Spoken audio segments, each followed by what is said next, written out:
It's a question that sparks debate around campfires and online forums alike. It's a classic thought experiment. Could 100 unarmed men, working together, take down a single, fully grown silverback gorilla? It sounds like a mismatch, 100 minds against one beast. But this isn't just any beast. We're talking about one of nature's most powerful creations. The challenge pits our greatest asset, collective intelligence and teamwork, against raw, untamed, primal strength. It's a true test of man versus wild, where survival instincts would be pushed to the absolute limit. You have to respect your opponent. A silverback demands respect. This isn't a simple numbers game. You can't just assume 100 of anything will automatically win. Nature doesn't work that way. I've faced down some of the planet's toughest predators. Underestimating them gets you in serious trouble. A gorilla is a walking powerhouse. The men are average Joes. Accountants, teachers, shopkeepers. Their survival depends on turning a crowd into one coordinated unit. It's a monumental task.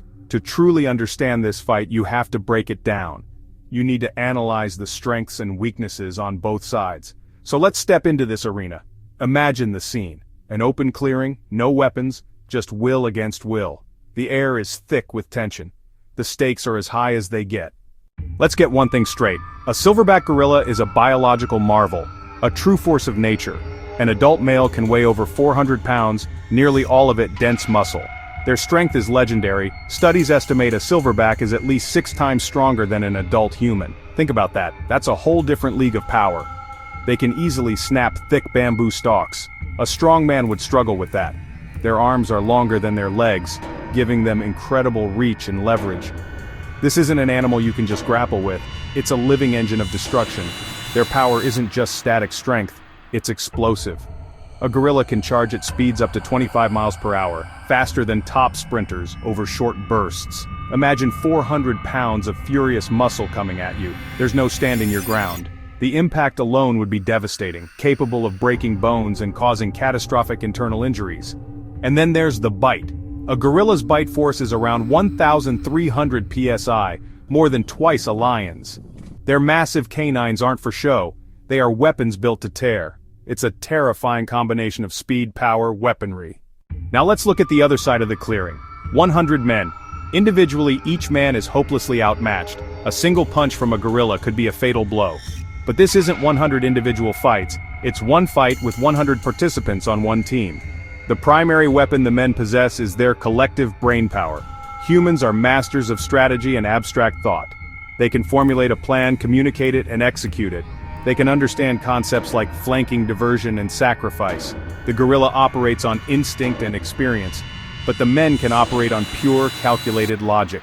This is their single greatest advantage, and everything depends on it. The key to unlocking this advantage is teamwork.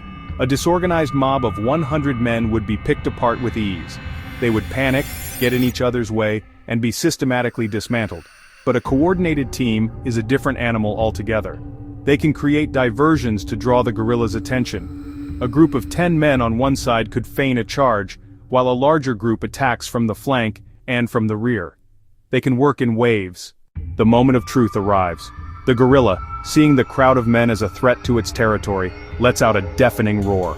This is the first test of the men's resolve. Panic is the enemy. If the group breaks and runs, it's over.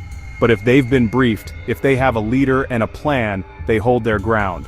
The gorilla initiates the fight. It doesn't charge the center but picks a target on the edge of the group. A man who looks, hesitant. It charges.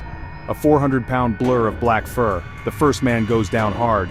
The impact is brutal. The gorilla is on him in a flash. The attack is swift and devastating. This is the moment of sacrifice. The plan requires that the gorilla be occupied. As it focuses on the first victim, the first wave of men from the sides and rear must act. 10 men rush in, not to punch, to grab, to cling, to add their weight to the beast. The gorilla, enraged and surprised, thrashes wildly, easily throwing the men off like dolls. This is where the wave strategy comes into play. The goal is not to win the fight in this initial clash, but to keep the gorilla constantly engaged, to give it no time to rest or regroup. The tide is slowly, agonizingly beginning to turn. The fight has been raging for what feels like an eternity. The cost to the human side is immense. Let's be brutally honest. Maybe 20 to 30 men are now out of the fight, their injuries ranging from broken bones to life-threatening trauma. The ground is littered with the fallen. But the remaining 70 men are still standing, their resolve hardened by the sacrifice of their comrades. The gorilla, however, is now visibly exhausted. It stands its ground, swaying slightly, its powerful chest rising and falling in ragged gasps. The explosive power is gone, replaced by a deep, weary rage.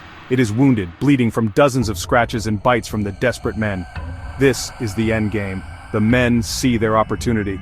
The shouts from the designated leader cut through the chaos, directing the final decisive push.